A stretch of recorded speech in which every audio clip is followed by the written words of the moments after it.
Did you know that faith comes by hearing, and hearing by the Word of Yah? My goal is to bless you with the Word. Listen to it while you're driving.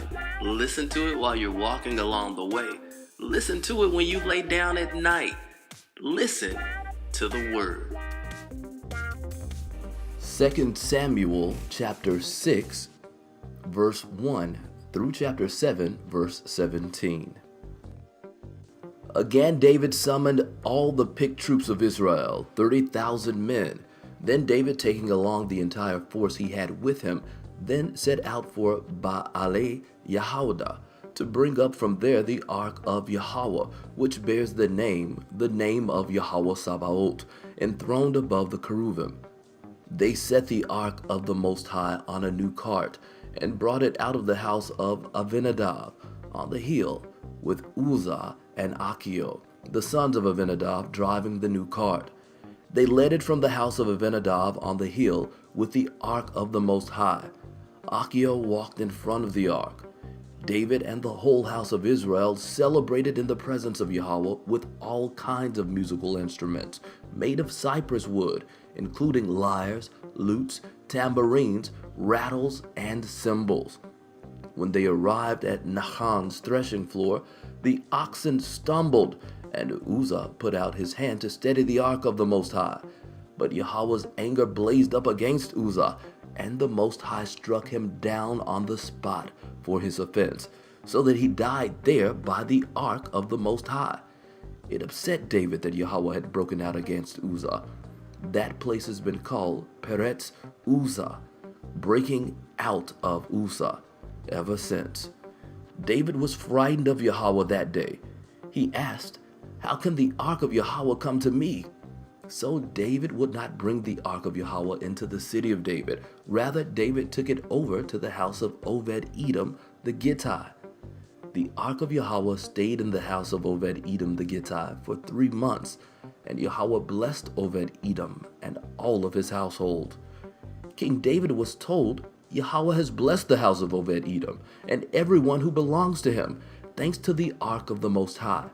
So David went and joyously brought the ark of the Most High up from the house of Obed-Edom into the city of David.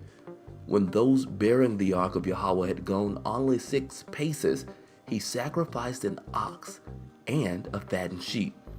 Then David danced and spun around with abandon before Yahweh, wearing a linen ritual vest. So David and all the house of Israel brought up the ark of Yahweh with shouting and the sound of the shofar. As the ark of Yahweh entered the city of David, Michal, the daughter of Shaul, watching from the window, saw King David leaping and spinning before Yahweh, and she was filled with contempt for him. They brought the ark of Yahweh in and put it in its place inside the tent that David had set up for it. David offered burnt offerings and peace offerings before Yahweh. When David had finished offering the burnt offering and peace offerings, he blessed the people in the name of Yahweh Sabaoth. Then he distributed to all the people of Israel, to everyone there, both men and women, a loaf of bread, a portion of meat, and a raisin cake, after which the people all left for their homes. When David returned to bless his household, Michal, the daughter of Shaul, came out to meet him and said, "Such honor the king of Israel earned for himself today, exposing himself before his servant slave girl like some vulgar exhibitionist." David answered Michal, "In the presence of Yahweh, who chose me over your father and over everyone in his family to make me chief over Yahweh's people, over Israel, I will celebrate in the presence of Yahweh. I will make myself still more contemptuous than that, and I will be humiliated in my own eyes. But those slave girls you mentioned will honor me." Michal, the daughter of Shaul, remained childless until the day she died. After the king had been living in his palace a while, and Yahweh had given him rest from all his surrounding enemies, the king said to Nathan the prophet, "Here, I'm living in a cedar wood palace, but the ark of the Most High is kept in a tent." Nathan said to the king, "Go, do everything that is in your heart, for Yahweh is with you." But that same night, the word of Yahweh came to Nathan. Go and tell my servant David that this is what Yahweh says. You are going to build me a house to live in. Since the day I brought the people of Israel out of Egypt until today, I never lived in a house. Rather, I traveled in a tent and a tabernacle. Everywhere I traveled with all the people of Israel. Did I ever speak a word to any of the tribes of Israel, whom I ordered to shepherd my people, Israel, asking, why haven't you built me a cedar wooden house? Therefore say this to my servant David, that this is what Yahweh Sabaoth says. I took you from the sheep yards, from following the sheep, to make you chief over my people, over Israel. I have been with you wherever you went. I have destroyed all your enemies ahead of you, and I am making your reputation great, like the reputations of the greatest people on earth.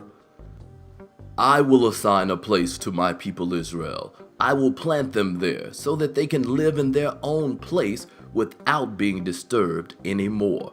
The wicked will no longer oppress them as they did at the beginning, and as they did from the time I ordered judges to be over my people Israel. Instead, I will give you rest from all your enemies. Moreover, Yahweh tells you that Yahweh will make you a house. When your days come to an end and you sleep with your ancestors, I will establish one of your descendants to succeed you, one of your own flesh and blood, and I will set up his rulership.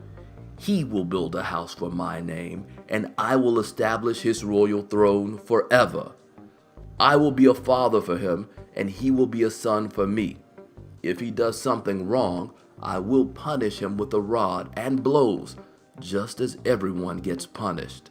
Nevertheless, my grace will not leave him, as I took it away from Shaul, whom I removed from before you.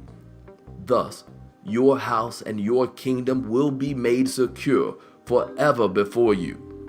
Your throne will be set up forever. Nathan told David all of these words and described this entire vision.